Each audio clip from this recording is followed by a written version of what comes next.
창조절 셋째 주일 예배를 시작하겠습니다. 21세기를 사는 우리는 매일 너무 많은 말과 소리에 파묻혀서 삽니다. 이로 인해서 제대로 된 말과 소리를 듣는 능력이 점점 줄어드는 중입니다. 예배 과정을 통해서 우리는 생명의 신년에서 울리는 말과 소리를 들을 수 있습니다. 모두 예배에 집중해 보십시오. 이천지간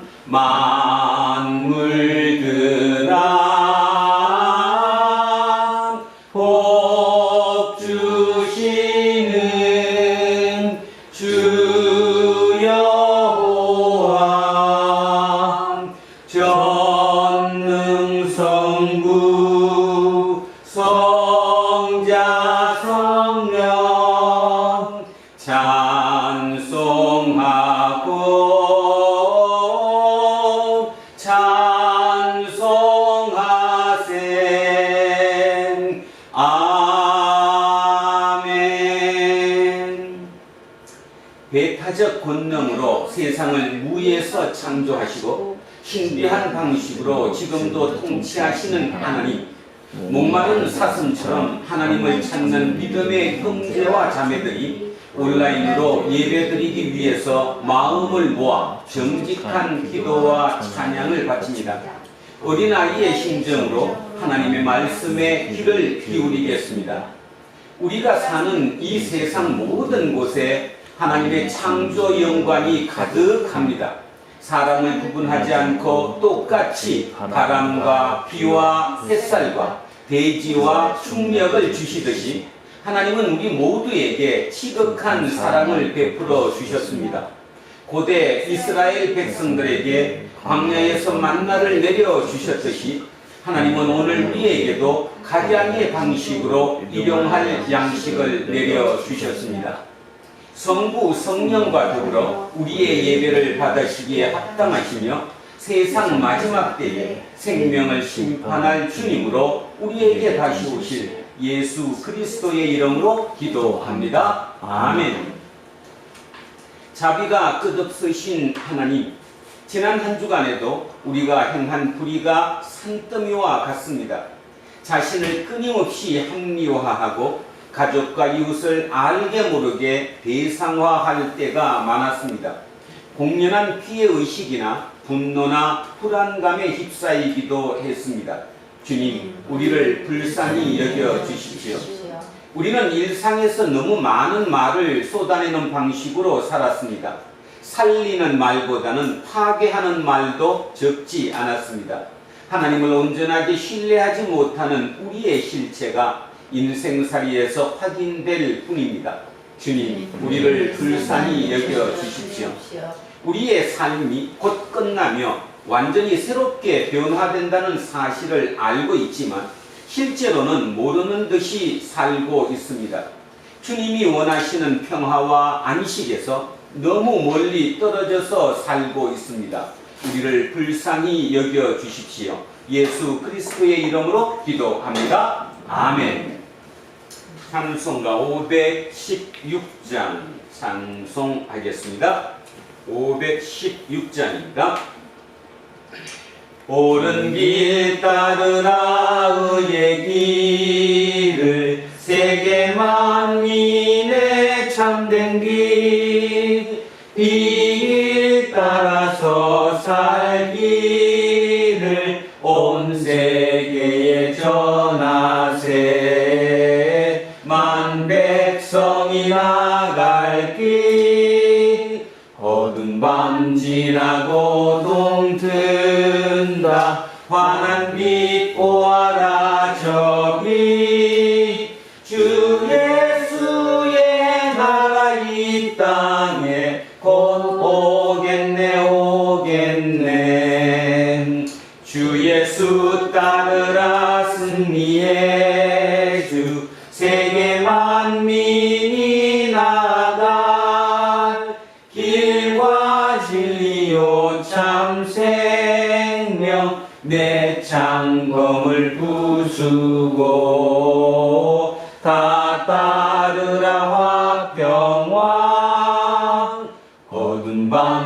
지나고 동튼다 환한 빛 보아라 저기 주 예수의 나라 이 땅에 곧 오겠네 오겠네 놀라운 이 소식 알리어라 세계 만민을 구하려 내 주 예수를 보내신 참 사랑의 하나님 만 백성이 따를 길 어두운 밤 지나고 동튼다 환한 빛 보아라 저기 주 예수의 나라 이 땅에 곧 오겠네 오겠네 고난길 헤치고 찾아온 길 많은 백성을 구한 길 모두 나와서 믿으면 온 세상이 마침내 이 진리에 살겠네 어두운 밤 지나고 동튼다 환한 빛 보아라 저 빛 주 예수의 나라 이 땅에 곧 오겠네 오겠네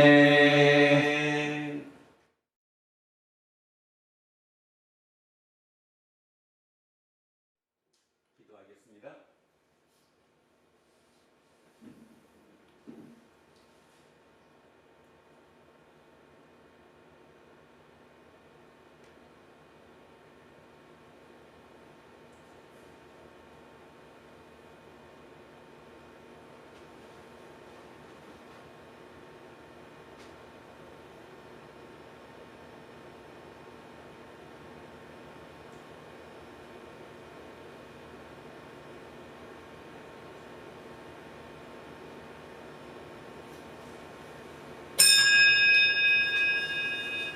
만일 우리가 우리 죄를 자백하면 그는 미쁘시고 의로우사 우리 죄를 사하시며 우리를 모든 불의에서 깨끗하게 하실 것이요 저는 예배를 인도하는 목사로서 이 말씀과 교회의 예배 전통에 따라서 예수 그리스도의 이름으로 여러분에게 선포합니다.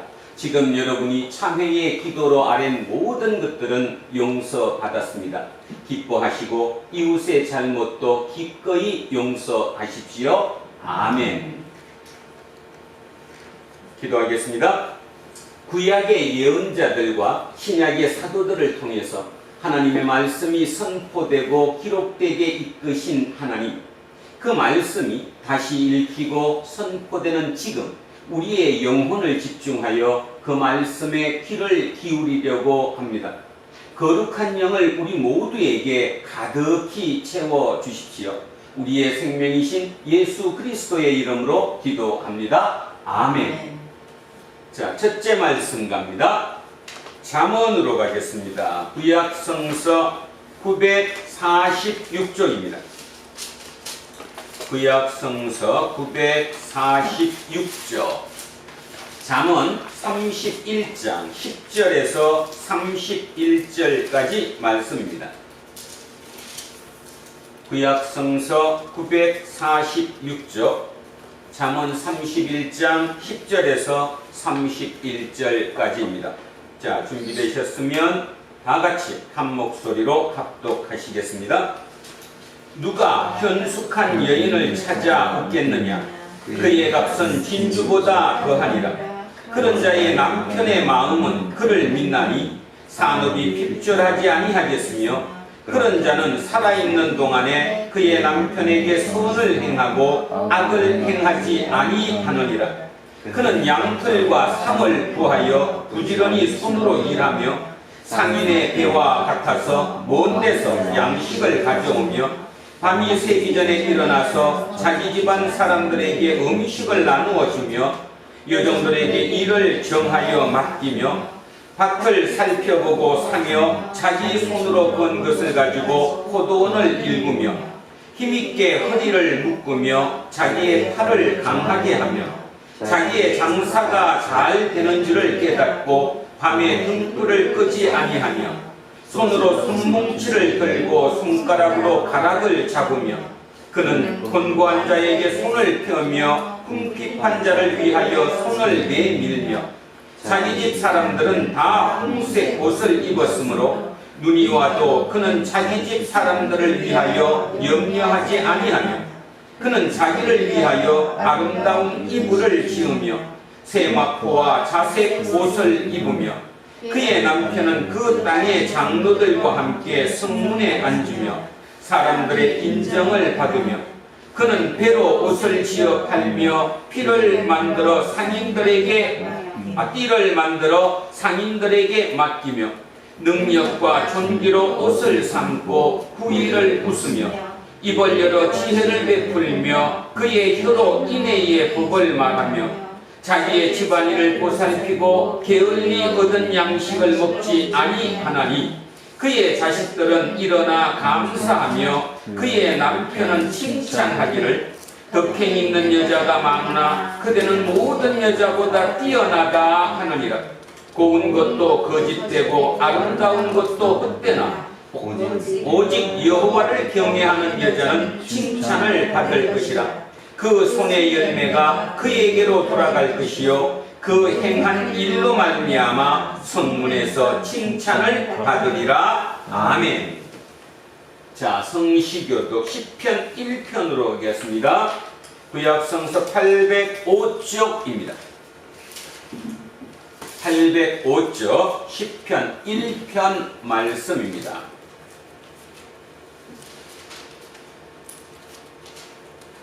자, 시작합니다.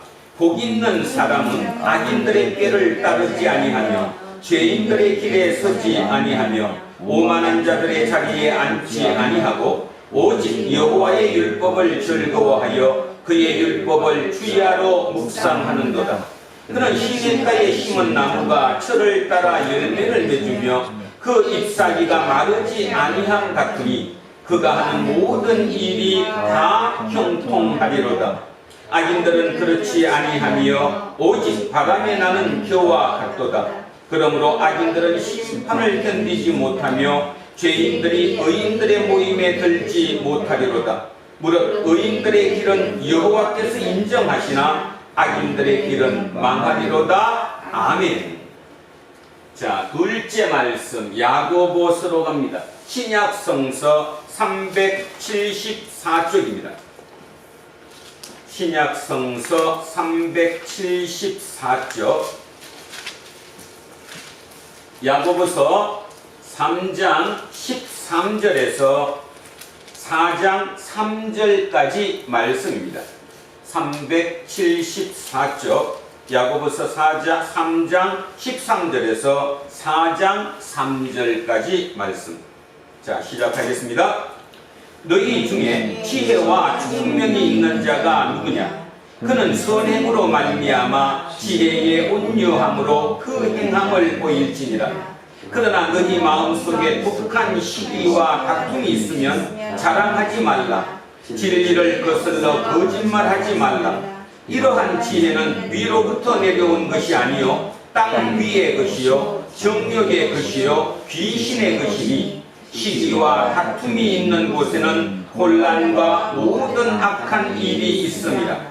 오직 위로부터 난 지혜는 첫째 성결하고 다음에 화평하고 관용하고 양순하며 긍휼과 선한 열매가 가득하고 편견과 거짓이 없나니 화평하게 하는 자들은 화평으로 심어 의의 열매를 거두느니라. 너희 중에 싸움이 어디로부터 다툼이 어디로부터 나느냐? 너희 지체 중에서 싸우는 정욕으로부터 나는 것이 아니냐? 너희는 욕심을 내어도 얻지 못하여 살인하며 시기하여도 능히 취하지 못함으로 다투고 싸우는도다. 너희가 얻지 못함은 구하지 아니하기 때문이요 구하여도 받지 못함은 정욕으로 쓰려고 잘못 구하기 때문이라. 아멘. 자, 셋째 말씀 마가복음으로 갑니다. 신약성서 69쪽입니다. 앞쪽으로 나오셔서 신약성서 69쪽 마가복음 9장 30절에서 37절까지 말씀입니다. 자, 69쪽 마가복음 9장 30절에서 37절 말씀입니다. 시작합니다. 그곳을 떠나 갈릴리 가운데로 지날새 예수께서 아무에게도 알리고자 아니하시니 이는 제자들을 가르치시며 또 인자가 사람들의 손에 넘겨져 죽임을 당하고 죽은 지 3일 만에 살아나리라는 것을 말씀하셨기 때문이더라. 그러나 제자들은 이 말씀을 깨닫지 못하고 묻기도 두려워하더라. 가버나움에 이르러 집에 계실새 제자들에게 물으시되 너희가 길에서 서로 토론한 것이 무엇이냐 하시되 그들이 잠잠하니 이는 길에서 서로 누가 크냐 하고 쟁론하였습니다. 예수께서 앉으사 12 제자를 불러서 이르시되 누구든지 첫째가 되고자 하면 뭇 사람의 끝이 되며 뭇 사람을 섬기는 자가 되어야 하리라 하시고 어린아이 하나를 데려다가 그들 가운데 세우시고 안으시며 제자들에게 이르시되 누구든지 내 이름으로 이런 어린아이 하나를 영접하면 곧 나를 영접함이요 누구든지 나를 영접하면 나를 영접함이 아니요 나를 보내신 이를 영접함이니라. 아멘. 자, 오늘 주신 말씀 이사야서로 갑니다. 구약성서 972쪽입니다. 이사야 5장 1절에서 7절까지 말씀입니다. 자, 오늘 주신 말씀 천천히 머릿속에 생각하시며 천천히 합독하시겠습니다. 나는 내가 사랑하는 자를 위하여 노래하되 내가 사랑하는 자의 포도원을 노래하리라. 내가 사랑하는 자에게 포도원이 있으며 힘이 기름진 사내로다. 땅을 파서 돌을 제하고 급상품 포도나무를 심었도다. 그 중에 망대를 세웠고 또 그 안에 술터를 팠도다. 좋은 포도 맺기를 바랐더니 덜 포도를 맺었도다. 예루살렘 주민과 유다 사람들아 구하노니 이제 나와 내 포도원 사이에서 사리를 판단하라. 내가 내 포도원을 위하여 행한 것 외에 무엇을 더할 것이 있으랴. 내가 좋은 포도 맺기를 기다렸거늘 덜 포도를 맺음은 어찌 됨인고. 이제 내가 내 포도원에 어떻게 행할지를 너희에게 이르리라. 내가 그 울타리를 걷어 먹힘을 당하게 하며 그 담을 걸어 짓밟히게 할 것이요 내가 그것을 황폐하게 하리니 다시는 가지를 자름이나 흙을 돋우지 못하여 찔레와 가시가 날 것이며 내가 또 구름에게 명하여 그 위에 비를 내리지 못하게 하리라 하셨으니 무릇 만군의 여호와의 포도원은 이스라엘 족속이요 그가 기뻐하시는 나무는 유다 사람이라. 그들에게 정의를 바라셨더니 도리어 포함이요 그들에게 공의를 바라셨더니 도리어 부러지점이었도다. 아멘.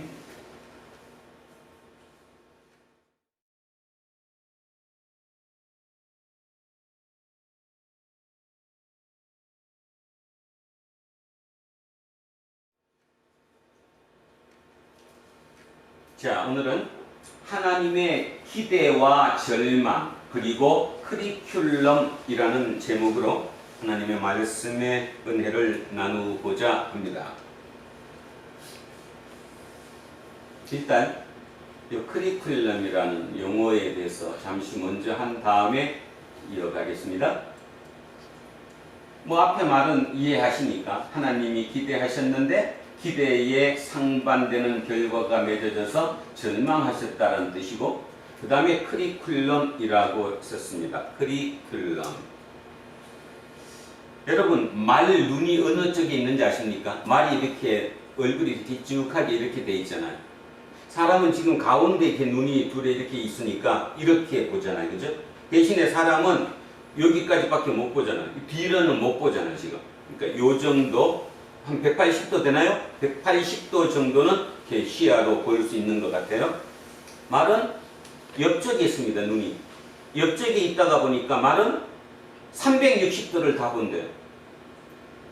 360도를.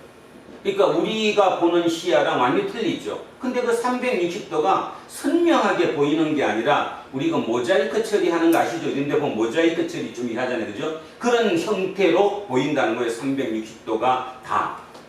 그러다 보니까 어떤 문제가 생기느냐 하면 말경주하는 거. 알죠? 경마라고 그러는. 그러니까 말경주, 경주마인 경우에 D가 다 보이니까 360도가 다 보이다가 보니까 어떤 결과가 오는가 하면 막 이렇게 뛰다가 옆에가 뒤에 따라온다거나 옆으로 지나간다고 하면 두려움을 느껴버린대요. 이 보이니까. 그러니까 그 끝까지 목적지를 향해서 달리지를 못한다라는 거죠. 그래서 어떻게 하느냐? 여기다가 눈 가리개를 한다는 겁니다. 눈 가리개를. 눈 가리개로 이걸 막게 되면 어떻게 돼요? 시야가 좁아져요? 안 좁아져요? 좁아지죠. 한 100도 정도로 시야를 좁힌다는 거, 이 집을 못 보게. 그래서 그 마지막까지 뛸 수 있게 한다. 자, 그래서 한번 잠깐 말 그림을 보여드리겠습니다. 자, 여기 한번 보십시오, 말. 지금 검은 말이라서 잘 안 보이시는지 모르는데, 여기 보십시오, 여기. 요거. 옆을 막았죠? 이렇게 옆을 막은 거, 눈의 옆에를. 이 옆에를 막아서 이제 이렇게만 보이게 만드는 거죠. 그러니까 옆에가 보이질 않기 때문에 끝까지 경주마로서 열심히 달려간다. 그런 뜻입니다. 시야를 줄였다라는 거죠. 이 막에. 이걸 뭐라고 그러느냐? 커리큘럼이라고 얘기합니다. 커리큘럼. 그럼 무슨 뜻이죠? 이걸 막는 이유가 뭐죠? 지금 설명 다 했는데 왜 지금 이걸 막는 거지 이렇게? 집중하라고. 시선을 뭐함으로 인해서 좁힘으로 인해서 이쪽만 보고 집중하라는 거죠. 그러면 유럽의 학자들이 왜 말 눈 가리개의 커리큘럼이라는 말을 교육 과정에다가 갖다가 썼을까요? 알아듣겠죠? 유럽의 교육학자들이 그 커리큘럼이라는 말을 갖다 쓴 이유가 정확하게 드러나잖아요. 뭐 때문에요? 집중하자는 거잖아요. 예를 들어서 내가 국어 국문학과다. 그러면 국어 국문학과의 커리큘럼이 있고, 경영학과다. 경영학과의 커리큘럼이 있고, 법학과다. 법학과의 커리큘럼이 있잖아요. 그러면 왜 그 커리큘럼이 만들어져요? 경영학과면 경영학과에 맞는 지식을 집중적으로 얻을 수 있게 하기 위해서 커리큘럼을 만드는 거잖아요. 오늘 중요한 거 하나 아셨죠? 자, 커리큘럼이라는 말은 그런 뜻입니다. 사람을 다 못 보게 하는 거예요. 모든 것을 삥 돌려서 다 하는 것이 아니라 내가 목적했던 그 부분으로 집중해야 된다라는 거지요. 그러면 제가 왜 이제 들어오는 상품 보시세요. 자, 제가 왜 오늘 이 설교 제목에 커리큘럼이란 말을 넣었는지 감이 좀 오시죠? 자, 하나님은 우리에게 철저하게 기대를 합니다. 그런데 아쉽게도 선악과를 먹음으로 인해서 인간은 하나님을 배반하게 되지요. 결국 하나님은 우리에게 엄청난 기대를 하는데도 불구하고 결국 절망한다는 것입니다. 그러면 절망하면 하나님이 절망하시니까 우리 인간은 그러면 끝까지 따라가느냐? 아니라는 거죠. 중요한 사실은 우리 인간은 하나님의 피조물입니다. 하나님의 형상으로 만들었다고 얘기합니다. 라틴어로 이마고 데이라고 합니다. 이마고 데이. 이제 앞으로 이제 그런 단어를 자주 들을 기회가 있을 것인데, 이마고 데이라는 말은 하나님의 모습, 하나님의 형상이라는 뜻의 라틴어입니다. 그러니까 그 우리 인간은 이마고 데이, 하나님의 모습, 하나님의 형상으로 만들어졌다는 거예요. 그러니까 하나님이 우리를 버릴 수는 없는 거죠. 문제는 이제 우리의 문제인데, 그러면 우리가 어떻게 해야 될까? 제가 설교 제목에 커리큘럼이라는 이유는 어떻게 해야 돼요? 답 나왔죠? 시야를 어떻게 해야 됩니까? 좁혀요. 누구 쪽을 향해서? 하나님을 향해서. 이게 이제 문제라는 거예요. 뭐 세상에 볼 게 얼마나 많은데, 세상에 얘기가 얼마나 많은데, 세상에 좋은 게 얼마나 많은데, 세상에 맞는 말이 얼마나 많은데, 왜 그거 다 보게 해야지 하나님만 보게 하느냐? 이게 이제 우리의 딜레마이며 우리의 문제라는 것입니다. 왜 우리는 하나님을 바라봐야 할까?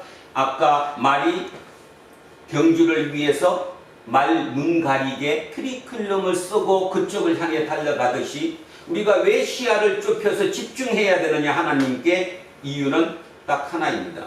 우리는 하나님의 형상으로 만들었으니까 누구에게로 돌아가야 해요? 하나님에게로 돌아가야 되거든요. 하나님에게로 돌아가야 그게 지극히 정상적인 거 아니에요? 그것을 놓쳐버리면 모든 게 무용지물이잖아요. 왜 구약 성서에 또 신약에서도 마찬가지 예언자들 또는 선지자들이 끊임없이 정의라는 얘기를 했을까? 왜 정의에 대한 얘기를 했을까?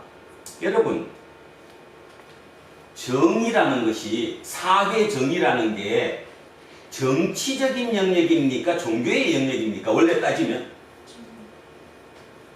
어디 영역이에요? 사회 정의. 뭐 맨날 그잖아. 우리나라에도 정의자 붙인 정치 집단이 되게 많았죠. 뭐 옛날에 민주정의당도 있고 지금도 있어요. 무슨 당? 정의당. 그러니까 정의라는 말을 굉장히 정치인들이 많이 쓸 뿐더러 정치인들의 목표가 정의 사회 구현이잖아요. 사회를 정의롭게 만드는 게 정치인들의 목표이잖아요. 그러니까 정의라는 것은 종교적인 영역보다는 정치적인 영역에 더 가까운 것이란 말입니다. 그런데도 예언자들은 끊임없이 사회 정의에 대해서 끊임없이 얘기를 하는 거예요. 왜 그럴까? 이유는 뭐냐 하면 좀 전에 제가 말씀드렸듯이 인간은 이마고 데이로 만들어졌다. 하나님의 형상으로 만들어졌다. 그러면 하나님의 형상으로 만들어진 이 인간이 그 이마고 데이, 하나님의 형상에 훼손이 가면 안 된다는 거죠. 하나님의 목적은 그거예요. 이마고 데이가 훼손당하면 안 되는 거죠. 그거를 우리 종교적인 용어가 아니라 여러분이 중학교, 고등학교 때 배웠던 일반적인 용어로 바꾸면 그게 뭐냐 하면 천부인권이에요. 우리의 인권이 어디로부터 내려왔다? 하늘로부터 부여된 거다. 천부인권. 그걸 이제 우리 기독교적인 종교적인 얘기로 하면 우리는 하나님의 형상으로 만들어졌다. 고로 우리의 형상이 깨지면 안 되는 거죠. 하나님의 형상이 깨지면 안 된다는 거예요. 그게 정의라는 거예요. 뭐 다른 말 하지 말자는 겁니다. 제가 오늘 설교하면서 정의라는 말에 정의를 내려줬습니다. 뭐 사회에서 얘기하는 거 뭐가 정의다, 뭐가 정의다 다 빼고 결국 우리 성경에서 말씀하시는 하나님께서 우리에게 말씀하시는 정의가 뭐냐? 내 모습이 깨지면 안 된다는 거예요. 이마고 데이가 깨지면 안 된다는 거예요. 최소한 그거는 모두가 지켜줘야 된다는 겁니다. 그러면 여기서 이제 이런 질문을 할 수 있습니다. 아, 지가 알아서 해야지 그걸 어떻게 다 지켜줘? 그치? 자기가 각자 알아서 자기 거를 지켜야지 누가 그걸 다 지켜주겠어? 자, 그런데 문제는 암 환자를 한번 예를 들어 봅시다. 암이 걸렸습니다. 근데 암 부위가 폐암이에요. 그럼 암이 어디 있어요 지금? 폐에 있는 거예요? 그런데 그 암으로 그분이 죽었어요. 폐만 죽습니까? 눈도 죽고 귀도 죽고 모든 게 다 죽습니까? 다 죽어요. 모든 게 다 죽죠. 우리는 사회라고 하는 그 전체 조직 속에 한 지체예요. 그러니까 내가 암이 걸리거나 내가 병들어서 나의 이마고 데이, 나의 하나님의 형상이 문제가 생겨서 병들어 버리면 나만의 문제가 아니라 모두의 문제라는 거거든요. 그런데 그거를 순간순간 우리는 잊어먹고 산다는 거예요. 잊어먹고 살아요. 내가 우선이라는 거예요. 남은 되면 너는 어떻게든 관계없다고 생각한다는 거죠. 아니잖아요. 그거를 대표적으로 지금 우리는 경험하고 있어요, 없어요? 있잖아요. 코로나 팬데믹으로. 한 사람의 문제가 아닌 거죠. 내가 코로나 백신을 맞건 안 맞건 그건 내 자유다. 문제가 있잖아요. 그럼 내 자유는 아닌 거죠. 내 하나 때문에 다른 사람에게 그거를 전염을 시키고 전파를 시키고 모두 같이 한다면 같이 병들어지는 거잖아요. 이것이 사회 정의라고 하는 것입니다. 정의. 그래서 오늘 개념을 일단 정리를 해드렸고 왜 커리큘럼이라는 말을 썼는가를 얘기했습니다. 커리큘럼. 자, 다시 합니다. 우리는 시야를 좁혀야 합니다.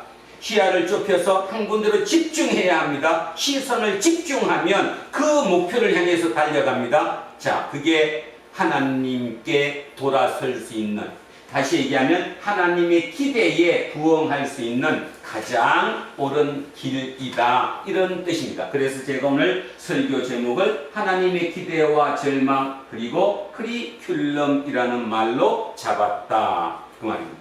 자, 오늘 본문을 들어가면서 다시 한번 하나씩 살펴보겠습니다.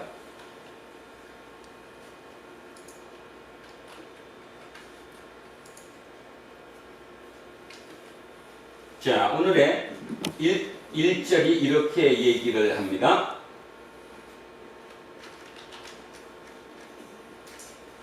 자, 1절이 이렇습니다.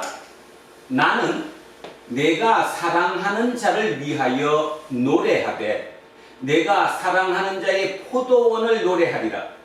내가 사랑하는 자에게 포도원이 있는데 힘이 기름진 산에로다. 자, 포도밭이 어디 있다고요? 기름진 산에. 산이라고 낭떠러지 이런 산이 아니라 완만한 야산이죠. 완만한 야산에 포도가 잘 되는 이유가 있어요. 왜 그러죠? 배수가 물이 밑으로 흘러내리니까. 밑으로 물이 흘러내리잖아, 그죠? 그리고 비스듬하게 이렇게 층층으로 나무가 있으니까 햇빛을 남쪽에서 받는데 골고루 받을 수 있다라는 거죠. 그래서 입지 조건으로 따지면 가장 좋은 거 기름진 산입니다. 그 기름진 산에 포도원이 있다라는 거예요. 굉장히 좋다는 거죠. 자, 그 포도원을 땅을 파서 돌을 제하고 극상품, 가장 좋은 상품, 가장 품종이 우수한 거, 그 상품의 포도나무를 심었다. 그 중에 망대도 세웠고, 망대는 왜 세우죠? 우리는 망대 그러면 좀 이해가 안 가지만 여러분은 젊은 친구들은 못 알아듣지. 나이 좀 있는 분들은 알아듣지. 옛날에 원두막이라고 그랬지. 원두막. 뭐 수박밭에 원두막을 이렇게 만들어 놓듯이 위에서 이렇게 내려와서 혹시 도둑놈이 오나 안 오나 보는 곳이잖아요. 망대. 자, 망대. 망대를 세웠고 그 안에 술틀을 팠도다. 포도니까 포도 뭐를 만들어야 돼요? 즉 포도주를 만들어야 돼요. 그러면 포도주를 만드는 이 술틀을 어떻게 파느냐? 기억을 한번 되살려 오십시오. 이스라엘 지역은 무슨 지대라고 그랬는데? 석회암 지대. 그러면 돌을 파내기가 쉽다 어렵다? 어렵다. 그러니까 시키면서 화강암처럼 아주 돌이 단단해요? 아니면 석회암은 약해요? 약해요. 그러니까 파기가 쉽다는 거죠. 그래서 약 2m, 사방 2m 정도, 밑으로 한 60cm 정도 되는 그거를 판다는 거예요. 그게 술틀이에요. 술틀을 파요. 거기다 이제 돌에다가 그 석회암에다 그걸 파놓고 포도를 따서 거기다 집어넣고 뭐 해야 하는데? 발로 밟는 거지. 포도주 만드는 방법. 그러면 이제 물이 남는 그 물을 옆으로 옮겨서 저장시켜 놓으면 그게 포도주가 되는 거잖아요. 그러니까 결론은 뭔 말인가 하면 이 포도원은 완벽하게 모든 게 다 갖춰졌다는 거예요. 술틀도 있어요. 망대도 세웠어요. 그 다음에 해야 될 길은 뭐냐? 이제 좋은 포도 맺기를 바라고 있는 거예요. 자, 포도 맺기를 바랐어요. 그랬는데 맺은 열매가 뭐예요? 덜 포도예요. 심은 건 뭐예요? 극상품. 가장 좋은 포도를 심었는데 열매는 덜 포도를 맺었어요. 덜 포도. 그러니까 여러분은 좀 이렇게 바로 이해가 안 되죠. 야생 포도. 뭔 말이에요? 떫고 단단하고 희고 제대로 포도로서 가치가 떨어지는. 이 표현은 쉽게 말해서 가치가 떨어진다는 거예요. 무용하다는 거예요. 무용. 쓸모가 없는 포도라는 겁니다. 자, 쓸모 있는 포도를 만들기 위해서 포도 틀도 파고 망대도 세우고 기름진 산에다가 가장 좋은 포도나무를 심었는데 결국 맺은 열매는 덜 포도를 맺었다라는 거예요. 누구의 결론입니까 이게? 이렇게 맺었다고 단정지어서 말씀하시는 분이 누구예요? 하나님. 자, 7절 먼저 갑니다. 7절. 7절에 가보면 이렇게 얘기했습니다. 무릇 만군의 여호와의 포도원은 이스라엘 족속을 뜻하고 그가 기뻐하시는 포도나무는 유다 사람을 뜻한대요. 그러니까 결국 포도원이 누구라는 거예요? 그 의미하는 바가 누구라는 겁니까? 이스라엘 사람이라는 거죠. 예루살렘 사람이라는 거예요. 유다 사람이라는 거예요. 그런데 그들에게 정의를 바랐대요. 그들에게 원한 게 정의를 원했대요. 근데 도리어 포학이요. 포학, 그러니까 젊은 친구들 잘 못 알아들을 수 있는데요. 여러 번역본에 이렇게 됐습니다. 어떤 번역본에는 여기다가 학살, 살생, 그 다음 어떤 번역본에는 이 포학을 폭력을 행하는 사람, 또는 어떤 곳은 이거를 사기꾼, 뭐 이렇게 여러 표현으로 표현을 해놨어요. 쉽게 얘기하면 뭐 말이냐면 하나님이 이 포도에게 원한, 말 그대로 가장 좋은 극상품 포도를 심어서 그에게 원한 포도는 정의라는 거라니까요. 정의, 옳음을 바랐는데 실제로는 이 포도가 옳지 않다가 보니까 사회는 어떻게 됐어요? 포악해졌어요. 포악. 폭력을 행해주고요. 사기를 치고요. 그들을 죽여버리고요. 왜? 내 이익을 얻기 위해서. 사람이 이렇게 됐다는 거죠. 그들에게 또 공의를 바라셨더니, 결국 반복되는 겁니다. 여기는 정의라고 표현했고 다시 한번 반복해서 정의, 공의를 바랐는데 도리어 부러지점이었다. 아우성이었다. 못 살겠다고 나도 좀 살려달라는 아우성이 사회에 퍼졌다, 이런 뜻입니다. 그러면 결론적으로 이미 여기서 답은 다 나왔죠. 하나님이 원한 극상품, 가장 좋은, 질 좋은 포도는 뭐를 뜻하는 거예요?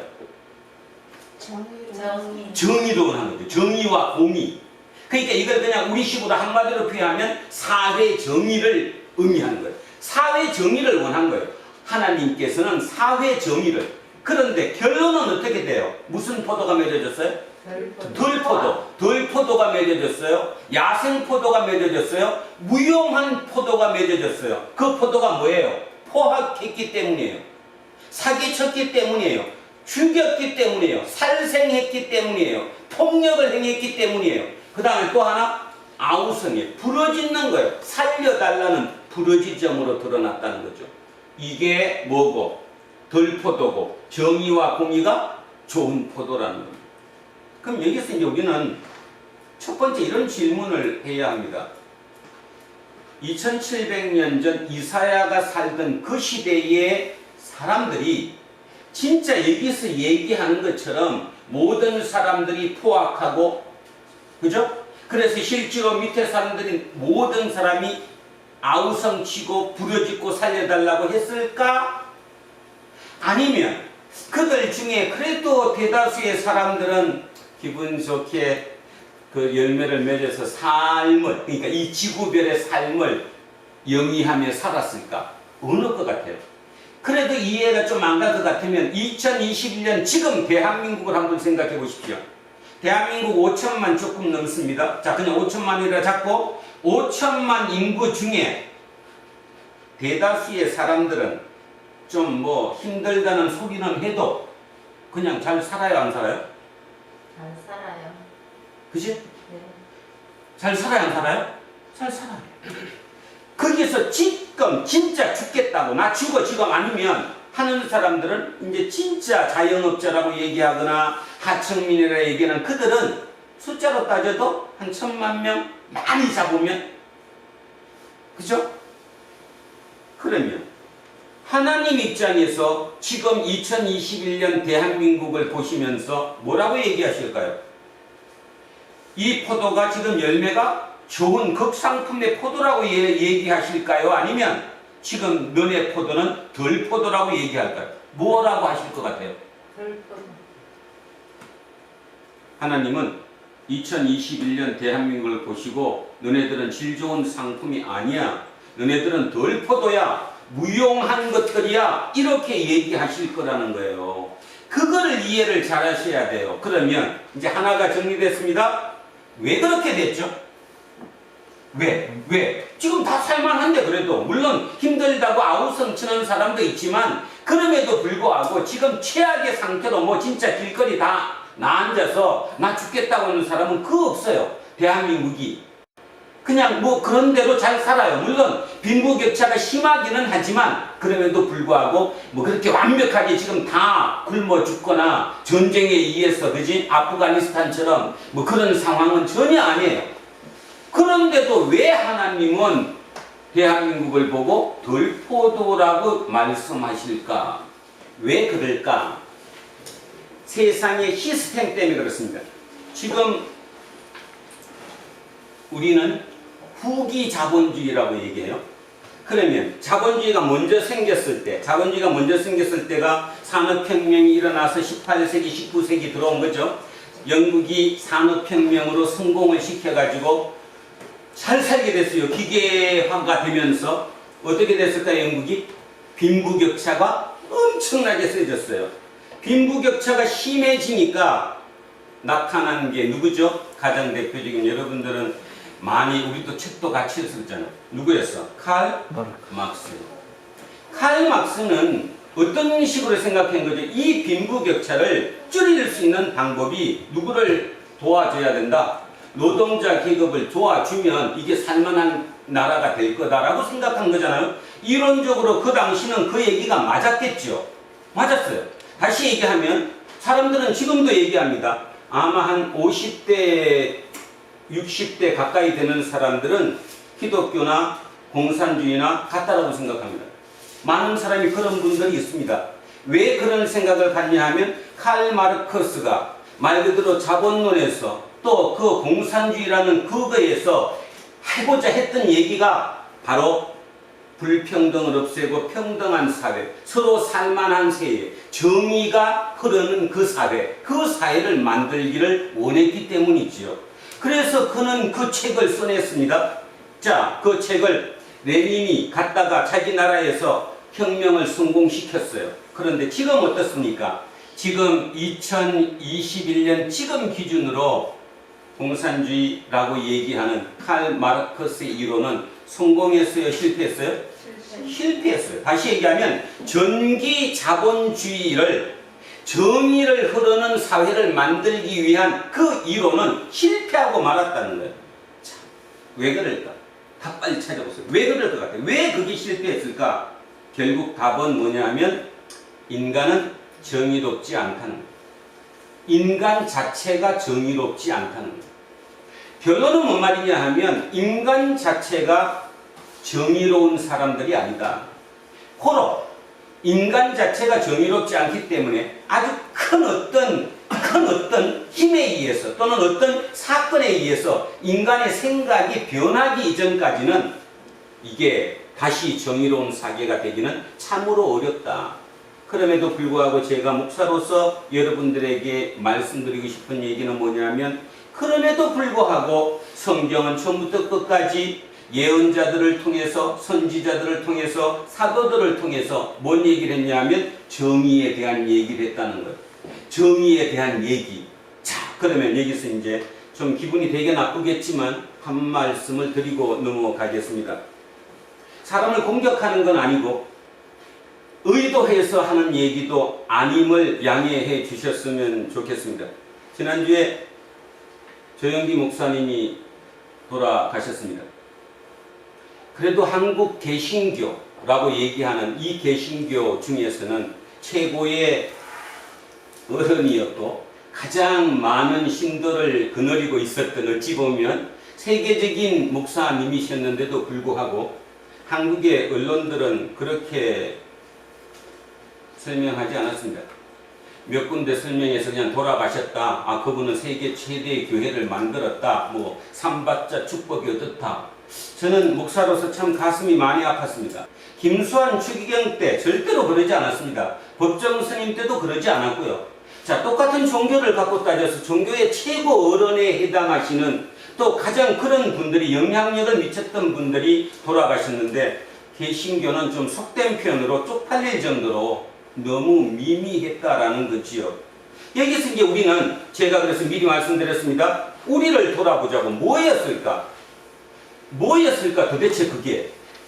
어떤 이유 때문에 종교 지도자가, 영적 지도자가 특히 한국 개신교는 세계적으로 손꼽는 개신교인데 거기에 영적인 리더가 이 땅을 떠났는데도 왜 사회는 그렇게 그냥 갔나보다 하는 정도. 조금 더 심하면 언론사의 밑에 달린 댓글은 99.9% 욕의 일색으로 끝났을까? 이병선 너도 목사인데 너 지금 어떻게 생각하냐? 그래서 제가 사이에 넣는 거예요. 그분의 잘못이 뭐였을까?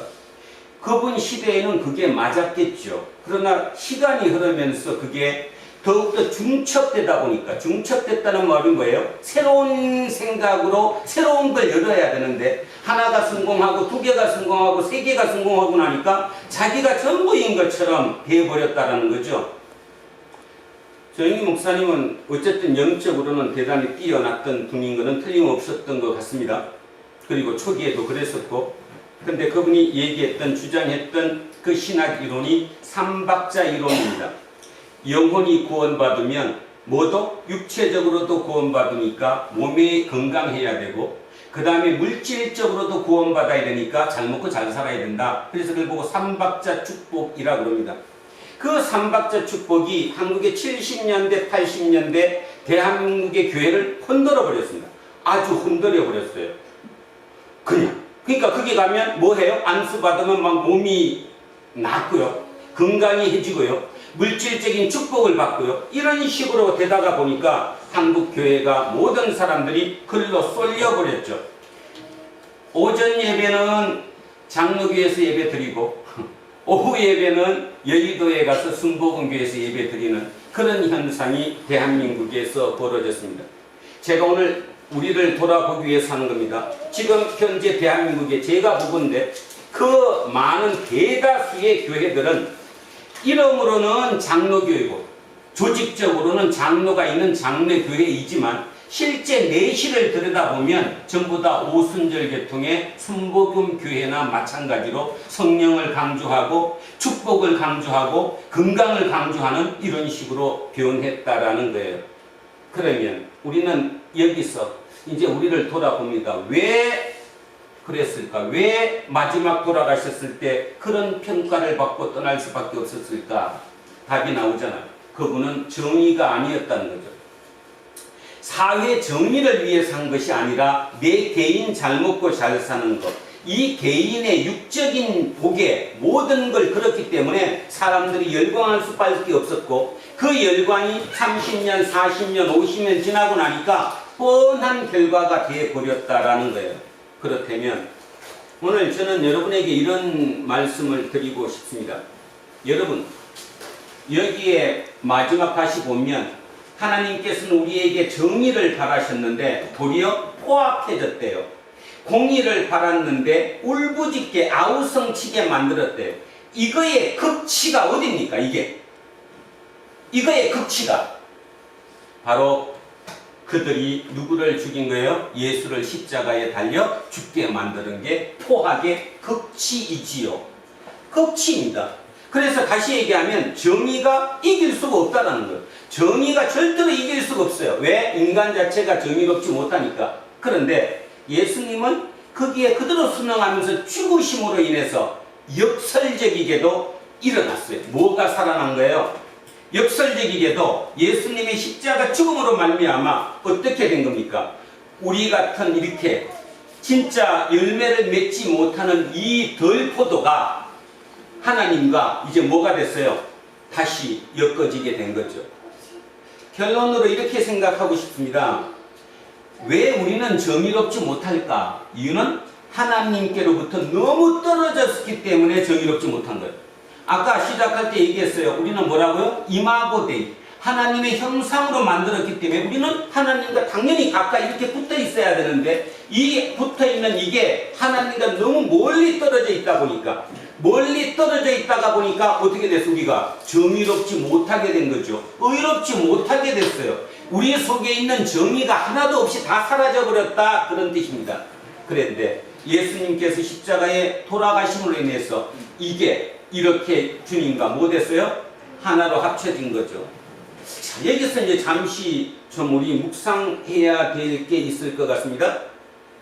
예수님을 통해 내가 하나님과 다시 하나가 됐다.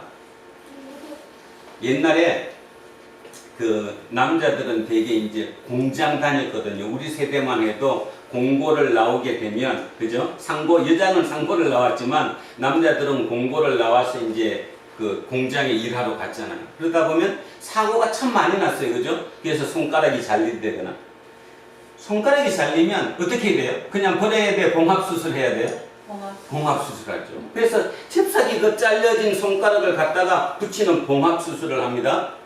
이 잘렸던, 나랑 떨어졌던 이 지체인 이 손가락을 여기다 다시 붙이는 봉합수술을 하고 나면 가장 중요한 게 뭐냐 하면 3시간에 한 번씩 바늘로 이 봉합된 부위를 찔러야 돼요. 3시간에 한 번씩 찔러. 그럼 뭐가 나야 돼요? 피가 나야 돼요. 그리고 본인이 거기에 통증, 아픔을 느껴야 돼요.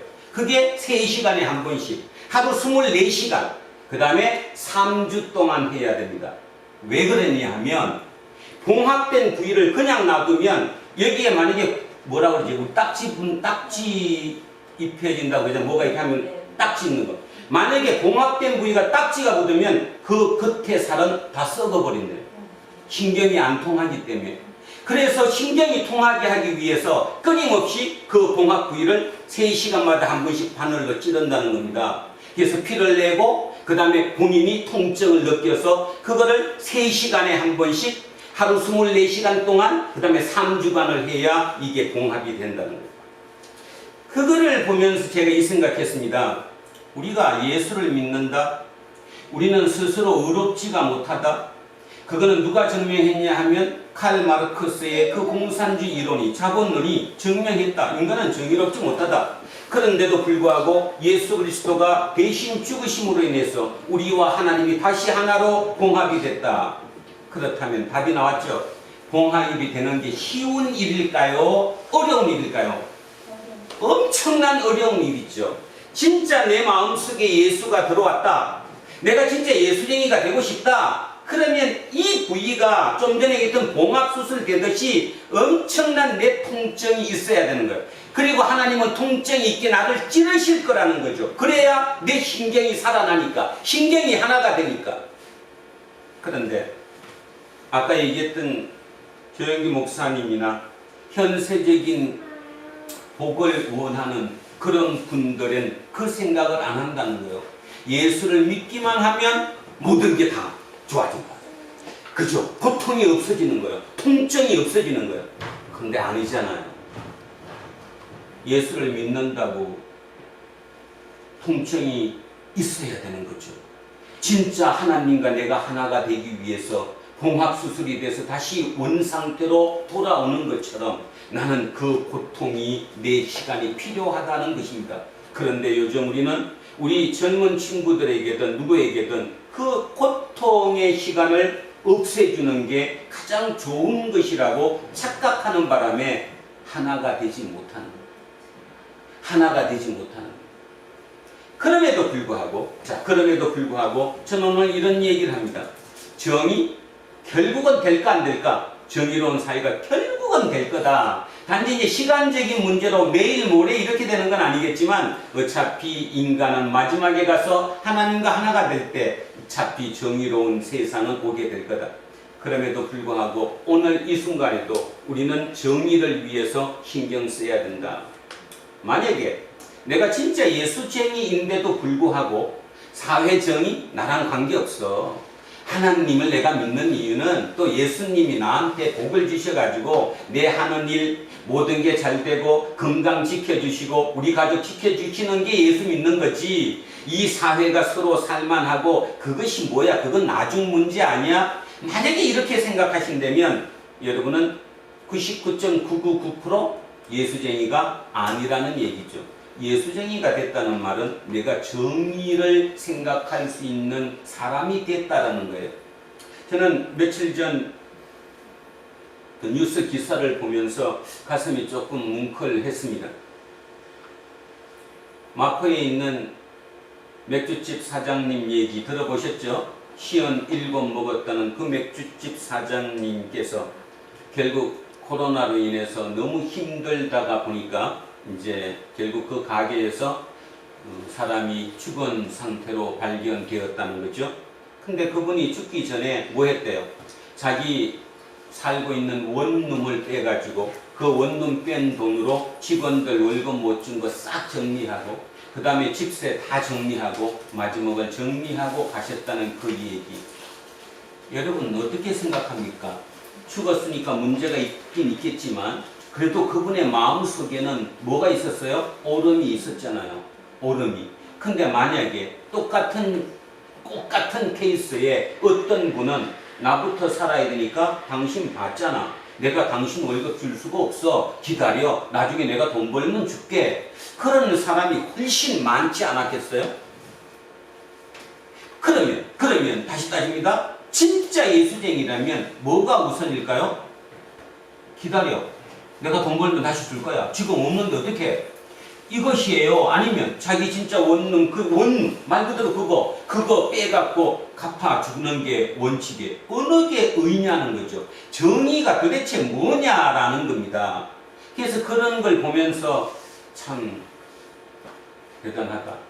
물론 이제 제가 이렇게 얘기하면 이제 여러분 이렇게 얘기할 겁니다. 목사님, 자살했는데, 자살은 죄인데, 그게 뭐가 옳습니까? 이런 논리로 말씀하시면 저는 뭐 더 이상 드릴 말씀은 없습니다.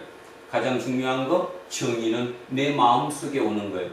내 마음속이 정의롭게 되면 행동이 그렇게 따라서 나오는 것이지요. 내 마음속이 정의롭지 않은데 어떻게 그게 나오냐는 거예요. 그러면 칼막스는 왜 실패했을까의 답이 나오죠. 인간은 정의롭지 못한 이유가 뭐 때문이냐? 욕망 때문입니다. 누구든 인간은 욕망을 가지고 있어요. 특히 후기 자본주의라고 부르는 지금 21세기, 20세기, 21세기는 끊임없이 사회가 우리를 어떻게 세뇌시키느냐 하면 어떻게 세뇌시켜요? 과소비, 멋있는 거, 소유, 이 모든 게 네 거다. 이게 네 능력이다라고 얘기하잖아요. 그래서 뭐라고 얘기해요, 사람들이? 너 고등학교밖에 안 나왔지? 그러니까 월급 그것밖에 못 받지. 예를 들면 너 능력이 모자라지? 그러니까 너 월급 그거 받잖아. 그러니까 왜 나한테 얘기해? 나는 더 이상 더 노력하고 내 머리도 더 좋고 내가 더 노력했기 때문에 이 정도 월급을 받으며 내가 유지하고 있는 거야. 이렇게 정해놓고 너는 그래서 그랬다라고 얘기하잖아요. 이게 지금 한 100년, 200년 동안 후기 자본주의가 우리를 갖다가 완전히 세뇌시키는 거 아니에요? 그래서 하나 더 좋으면 더 좋은 걸 끊임없이 만들어서 바꾸게 체인지하게 만드는 이런 것이잖아요. 이런 곳에 어떻게 정의가 나오냐는 거예요. 그러면서 세상은 또 이렇게 얘기합니다. 세상이 이 정도로 발달하게 된 것은 바로 그 인간의 욕망 때문이야. 욕망 때문에 이 정도로 온 거지, 만약에 욕망 같은 게 없었으면 절대로 이런 상태로 오지 않아. 그러면 여기서 여러분 생각 한번 해보십시오. 과연 그 욕망 때문에, 인간의 욕망 때문에 이 정도로 발전해서 사는 이게 정의롭습니까? 만약에 욕망을 조금 줄여서 우리가 요 정도까지 안 왔다고 해서 그러면 우리가 더 불행할까요? 어떻게 생각하십니까?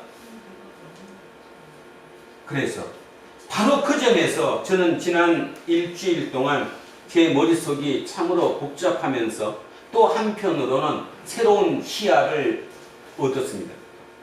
M4 세대라는, 지금 MZ 세대라고 부르는 그 M4 모든 걸 포기했다. 물론 포기했다 그러니까 욕망을 포기한 거잖아요. 이게 왜 중요하다고 저는 봤냐 하면, 자 보세요. 후기 자본주의가 돌아가는 원천이 뭐예요? 밑바탕의 원천 뿌리가 욕망이에요. 욕망이죠?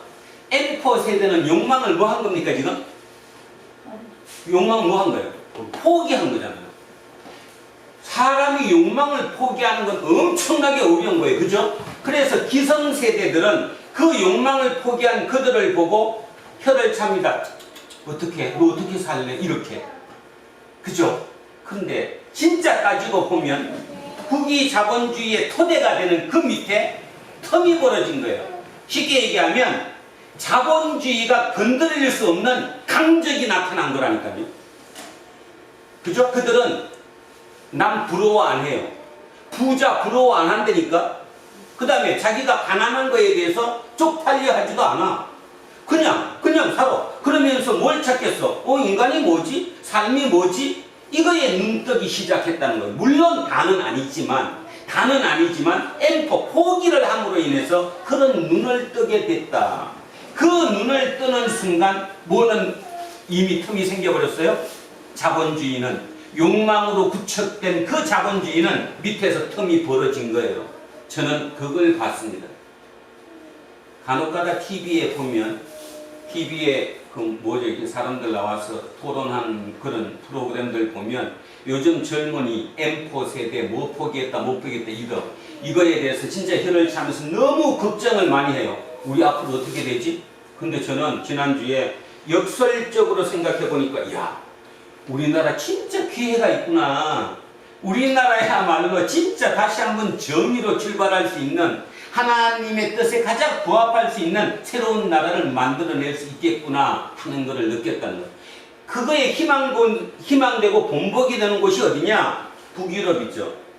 북유럽은 세금이 50% 넘죠, 그죠? 자기 버는 월급의 50% 이상 세금을 내요. 거부 안 하잖아요. 왜 안 하죠? 그냥 말 그대로 모두가 더불어서 살만하니까, 복지가 이만큼 되니까. 그래서 그런 나라가 모델이 될 수 있다는 거예요.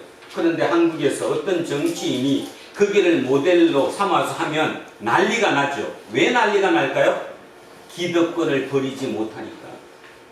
요즘 그래서 이제 이준석에 대한 얘기를 많이 합니다. 그죠? 과연 이준석 30대 젊은 대표가 되더니 뭐 너도 별 수 없네. 참 많은 사람들이 그렇게 얘기합니다. 지난주에는 어떤 국회의원이 싸가지 없다고 얘기하니까 이준석이 얘기하죠. 너는 누구도 나보고 싸가지 있다고 하는 사람 단 한 사람도 없다고. 나는 그런 당당함을 보면서 진짜 새로운 걸 봤습니다. 그게 어떻게 가능하죠? 그게 새로운 세대니까. 근데 우리는 머릿속에 새로운 시대, 새로운 생각을 어떻게 생각하느냐 하면 지금 있는 것을 더 완벽하게, 더 멋있게 미화시키는 것, 그것이 새로운 것이라고 생각하는 거예요. 새로운 것은 전혀 딴 거로 가는 겁니다. 전혀 딴 거로. 그래서 우리 젊은 친구들 힘내시기 바랍니다. 특히 사람 얘기해서 내가 뭐하는데 우리 김재우 대단한 강적 아닙니까? 진짜 자본주의의 강적이잖아. 진짜 자본주의의 강적 아니에요. 틈을 내는 거잖아. 근데 사람들은 김재우를 보고 너 어떡할래? 걱정하잖아. 어쩌면 엄마 아빠도 걱정할지 몰라. 외삼촌인 나도 처음에는 좀 걱정했어. 근데 요즘은 걱정 전혀 안 해. 아, 시대가 저렇게 변하는 거구나. 그렇다면 대한민국은 미래가 있다. 미래가 있다는 말이 뭐냐면 오직 성장만이, 위로 올라가는 것만이 삶이 아니라는 것. 이거죠. 인류 역사 중에 지금 일시적인 상태지 영원히 성장만 할 수 있는 경우는 단 하나도 없거든요. 저기 우리 이수원 집사님 삼성 다니시지만 삼성도 언제 망합니까? 안 망합니까? 망합니다. 거기도 얼마 안 남았다고 봅니다. 오래 가지 않습니다. 항상 뒤집히는 거거든요. 전혀 뜻밖의 거에 뒤집히잖아요. 카카오에 뒤집히고 나니까 국가에서 또 이제 카카오를 막기 위해서 막 나쁜 점만 부각해갖고 그걸 막자고 하죠. 결국 국가는 카카오한테 집니다. 이길 방법이 없습니다. 왜냐하면 새로운 것이기 때문에 그렇다는 거예요. 종인이, 한빈이, 재우, 재세, 남현이, 어떠니 정신들 바짝 차리고 시야를 바꿔야 돼요. 그래서 오늘 설교 제목 다시 기억합니다. 뭐라고요? 또 잊어먹었어. 커리큘럼을 기억하셔야 합니다. 시야를 좁히는 거예요. 한 곳으로 좁히는 거예요. 말이 이걸 좁혀야지만이, 백도를 볼 수 있게 좁혀야지만이 그 길을 경주의 목적지를 향해서 뛰어갈 수 있듯이 내 생각을 좁히는 거예요. 좁혀서 그 생각으로 가는 거예요. 그거 좁히면 그 답은 어딜까요? 하나님. 하나님의 정의. 하나님은 정의로우신 분이에요. 자, 이사야 5장 16절을 잠깐 먼저 보시기 바랍니다. 오늘 우리 7절까지 했는데 왜 이사야가 끝없이 정의를 얘기할까? 이사야가 이유가 뭘까? 이사야가 좀 잘못된 사람 아닐까? 왜 자꾸 정의를 주장할까? 한번 보겠습니다. 16절입니다. 5장 16절. 자, 찾으셨으면 같이 한번 읽을까요? 자, 읽습니다. 오직 만군의 여호와는 정의로우심으로 높임을 받으시며 거룩하신 하나님은 공의로우심으로 거룩하다 일컬음을 받으시리니. 자, 하나님이 거룩하다 일컬음 받는 이유가 뭐래요? 하나님이 거룩하다고 일컬음 받는 이유가 뭐라고 나왔어요 지금? 정의로움이잖아요. 정의로움 때문에, 하나님이 의롭기 때문에, 정의롭기 때문에 사람들이 그를 높이고 그를 거룩하다고 한다는 거예요. 어쩌면 우리는 착각했을지 몰라요. 하나님이 거룩한 이유는 하나님의 창조 능력이 있고 전지전능하신 분이기 때문에 본인 뜻대로 모든 걸 다 할 수 있어서 그래서 하나님인 거룩하신 분이다. 아니라잖아요. 이사야는 정확하게 딱 찔러서 맥을 봤잖아요. 하나님이 뭐 하시기 때문에 거룩하다? 정의롭기 때문에. 하나님은 정의로운 거예요. 자, 그렇다면 오늘 저는 이렇게 얘기하고 싶습니다. 하나님이 정의로워서 거룩하신 분으로 칭함을 받아요. 우리는 그 하나님의 이마고 데이 형상으로 지음을 받았어요. 하나님은 영이세요. 육의 몸을 가지고 있지 않은 우리보다 차원 높은 차원의 존재이신 분이에요. 그 분이 이 3차원의 공간에서 본인의 존재를 드러내시려면 누구의 힘이 필요한데? 우리가 필요하나. 이마고 데이 하나님의 형상으로 지음받은 우리가 뭐를 실천해 줘야지만이 정의를 실천해 줘야지만이 하나님이 정의로우신 분이 되는 거잖아요. 그런데 우리는 그게 별개잖아요. 다시 얘기합니다. 우리는 지금 분기점을 맞았습니다.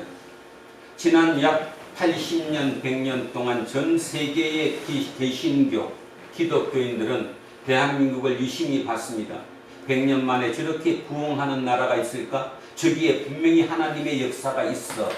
그런데 결론이 어떻습니까? 그 하나님의 역사가 있어서 이렇게 부흥했다라고 양적으로 늘어났다고 생각했던 그분이 떠나가시는데도 꿈쩍도 안 해요. 김수환 주기경이 이 땅을 떠났을 때 천주교인이 15% 늘었다고 그랬습니다. 천주교인이 15% 늘었다고. 조영기 목사님이 이 땅을 떠나셨으니까 개신교가 10% 늘까요? 제가 볼 때 20% 줄 거라는 거죠. 그죠? 젊은 친구들 특별히 기억하시고 생각하셔야 합니다. 그래서 오늘 제대로 하나님의 말씀을 제대로 받아들이면 그게 내 속에 있는 이마고 데이와 딱 부딪힐 때 충돌할 때 그것이 내 속에 새겨지고 나는 그런 삶을 살게 된다라는 거죠. 정의가 왜 인간은 정의를 이루지 못하느냐 얘기할 게 아니라 나부터 그렇게 정의롭게 되어 가다가 보면 이 땅이 정의롭게 된다라는 것, 그것을 잊지 않아야 합니다. 그것을 할 수 있는 곳은 진짜 기독교뿐이라고 저는 생각합니다. 왜냐하면 우리는 이후를 믿는 사람들이니까, 이 땅이 끝이 아니라고 믿는 사람들이니까 그 믿는 우리가 그 일을 실천해야지만이 된다. 그 생각을 하시면서 자, 오늘 거를 다시 한번 이제 보면서 마무리를 해보겠습니다. 자, 앞에부터요. 자, 1절부터 합니다. 나는 내가 사랑하는 자를 위하여 노래하되 내가 사랑하는 자의 포도원을 노래하리라. 내가 사랑하는 자에게 포도원이 있으며 힘이 기름진 사내로다. 땅을 파서 돌을 제하고 극상품 포도나무를 심었도다. 그 중에 망대를 세웠고 또 그 안에 술틀을 팠도다. 좋은 포도 맺기를 바랐더니 덜 포도를 맺었도다. 예루살렘 주민과 유다 사람들아 구하노니 이제 나와, 그러니까 하나님과 포도원 사이에서 사리를 판단하라. 누가 옳은지 그런지 어느 게 문제인지를 한번 판단해 봐라. 자, 그러면서 4절에 이렇게 얘기합니다. 내가 내 포도원을 위하여 행한 것 외에 무엇을 더할 것이 있으랴. 이게 뭔 말이냐면 내가 이제 더 뭐를 해?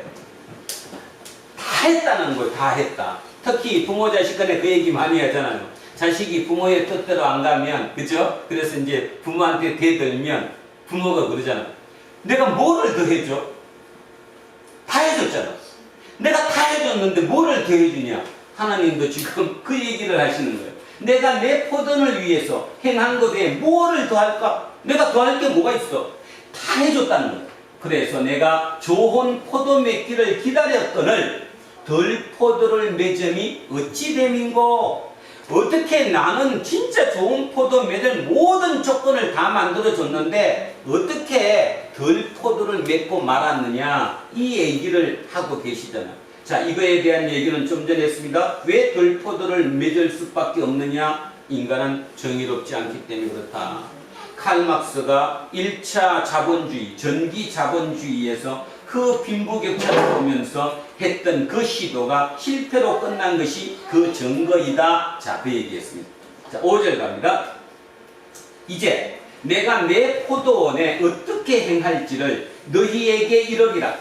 내가 그 울타리를 걷어 먹힘을 당하게 하며 그 담을 헐어 짓밟히게 할 것이요. 내가 그것을 황폐하게 하리니 다시는 가지를 자름이나 북을 돋우지 못하여 찔레와 가시가 날 것이며 내가 또 구름에게 명하여 그 위에 비를 내리지 못하게 하리라 하셨으니, 다시 5절 6절 보면 결국 뭐 하겠다는 거예요? 하나님이 이 포도원을 뭐 하겠다는 겁니까? 포기하겠다는 거잖아요. 하나님이 포기하시겠다는 거잖아요. 저는 가장 두려운 게 이 부분입니다. 여러분이 오늘 이런 설교를 듣고 이 하나님의 말씀을 읽으면서도 실제로 마음에 닿지 않습니다. 설마 그러려고. 그냥 저게 뭐 그냥 글 아니야? 그죠? 나한테 안 맞는다고 생각을 하니까. 근데 실은 진짜 경고 아닙니까? 하나님이 우리를 버리면, 하나님이 버리면 어떻게 될 것인가? 가장 좋은 방법, 하나님이 버리면 우리는 내 마음대로 사니까 좋겠죠. 문제는 이 땅의 삶이 전부라면, 이 지구별의 우리의 삶이 여기서 끝나는 거라면 당연히 아무 문제 없어요. 그죠? 그런데 예수 그리스도를 통해서 하나님이 우리에게 말씀하시는 메시지는 뭐냐 하면 이 땅의 삶이 끝이 아니라고 끝없이 얘기하잖아요. 끝없이. 너는 내 이마고 데이야. 내 형상을 가지고 있어. 그래서 너는 다시 나한테 와야 돼. 내 생명이 너의 생명이 돼야 돼. 이 얘기예요. 그게 영생이잖아요. 그래서 그 부분을 진짜로 제대로 받아들인다면 우리는 심각할 수밖에 없다라는 얘기입니다.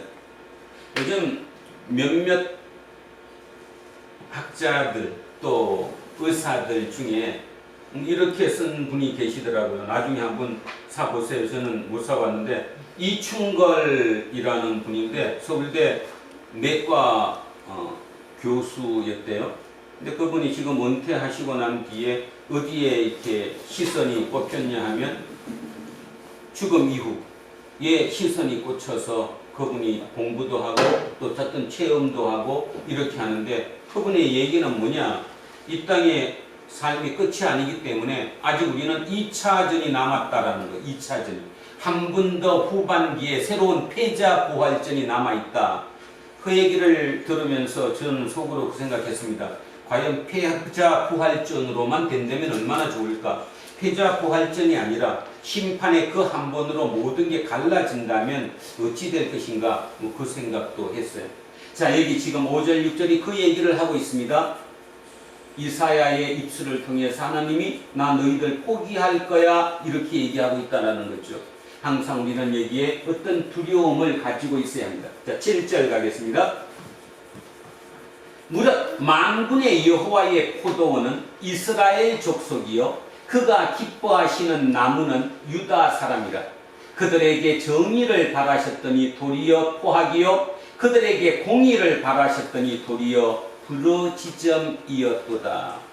이 땅은 어떻습니까? 2021년 대한민국을 한번 머릿속으로 그려보십시오. 이 땅에 정의가 있습니까?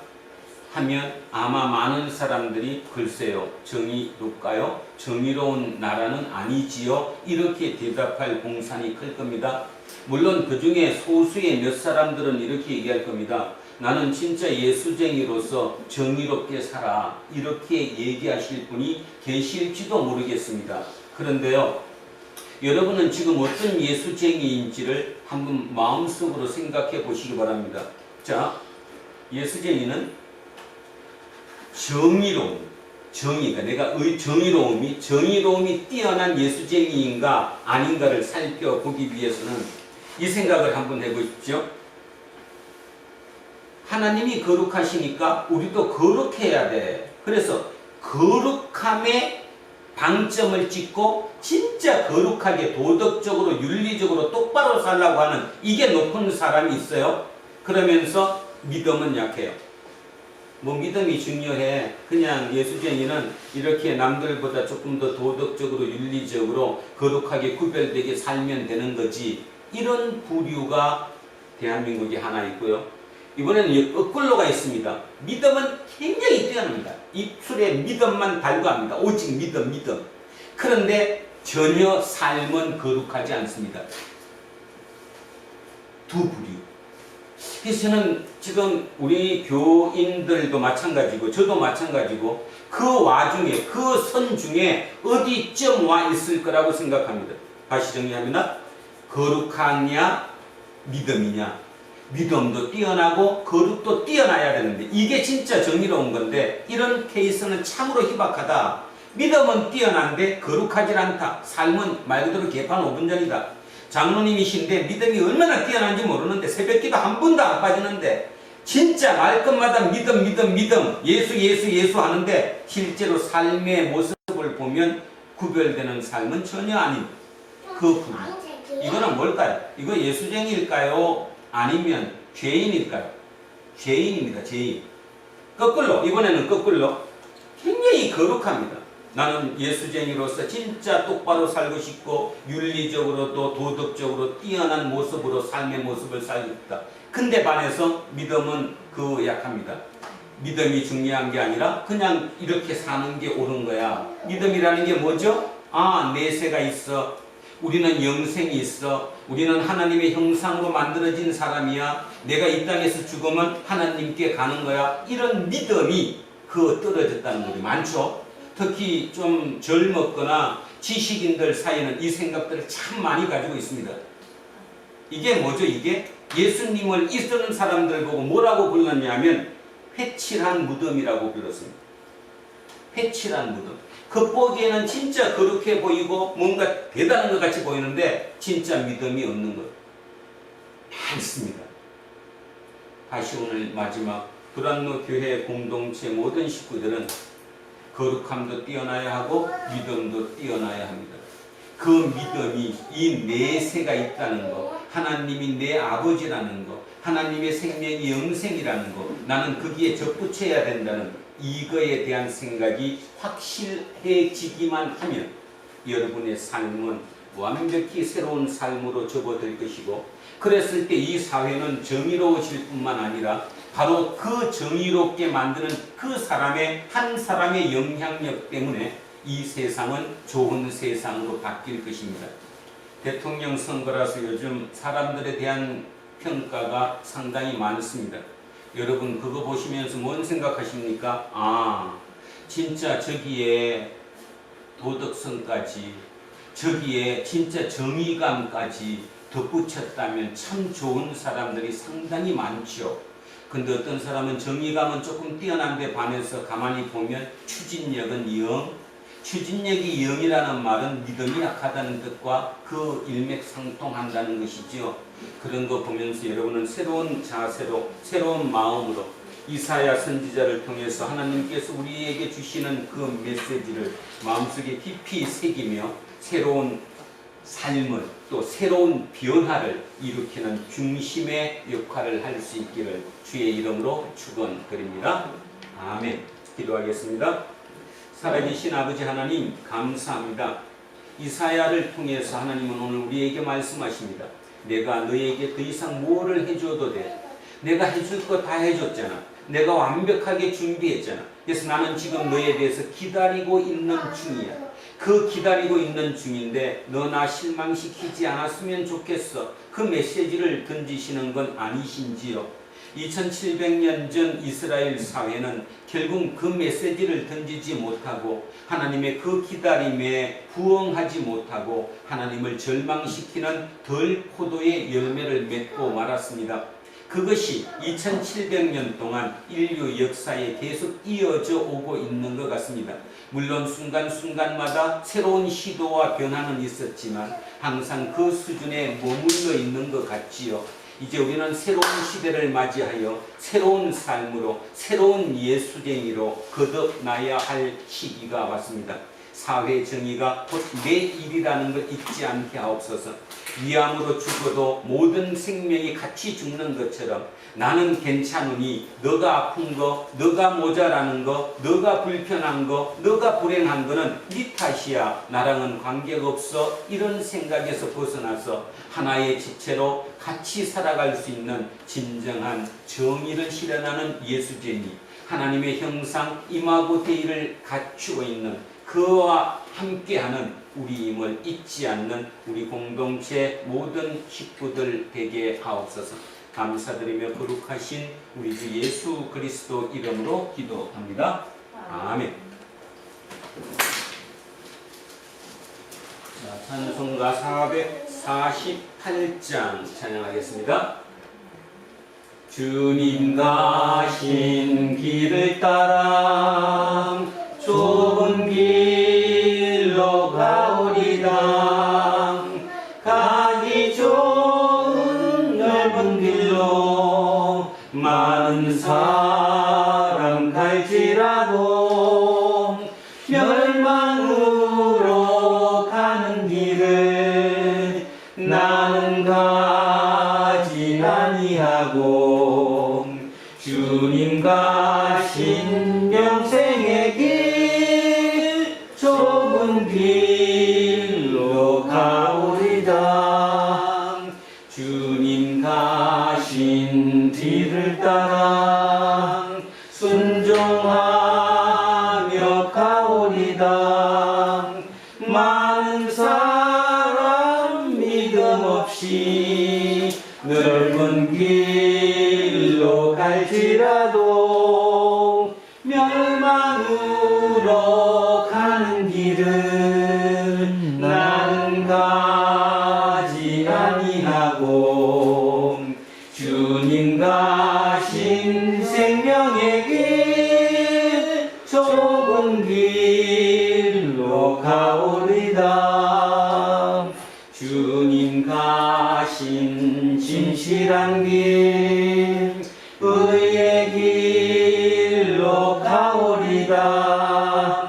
좁은 문과 좁은 길은 십자가의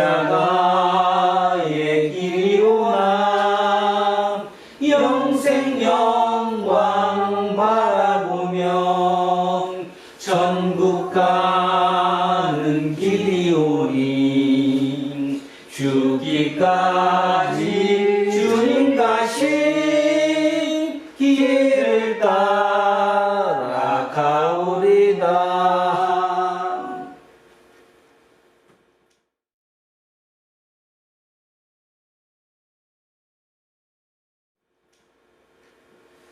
사도신경으로 신앙 고백드립니다. 나는 전능하신 아버지 하나님 천지의 창조주를 믿습니다. 나는 그의 유일하신 아들 우리 주 예수 그리스도를 믿습니다. 그는 성령으로 잉태되어 동정녀 마리아에게서 나시고 본디오 빌라도에게 고난을 받아 십자가에 못 박혀 죽으시고 장사된 지 사흘 만에 죽은 자 가운데서 다시 살아나셨으며 하늘에 오르시어 전능하신 아버지 하나님 우편에 앉아 계시다가 거기로부터 살아있는 자와 죽은 자를 심판하러 오십니다. 나는 성령을 믿으며 거룩한 공교회와 성도의 교제와 죄를 용서하는 것과 몸의 부활과 영생을 믿습니다. 아멘. 우리는 세상이 읽고 있는 성경이다. 우리는 세상이 원하는 신앙 고백이다. 우리는 세상이 관심 갖는 설교다. 하늘에 계신 우리 아버지, 아버지의 이름을 거룩하게 하시며 아버지의 나라가 오게 하시며 아버지의 뜻이 하늘에서와 같이 땅에서도 이루어지게 하소서. 오늘 우리에게 일용할 양식을 주시고 우리가 우리에게 잘못한 사람을 용서하여 준 것 같이 우리 죄를 용서하여 주시고 우리를 시험에 빠지지 않게 하시고 악에서 구하소서. 나라와 권능과 영광이 영원히 아버지의 것입니다. 아멘.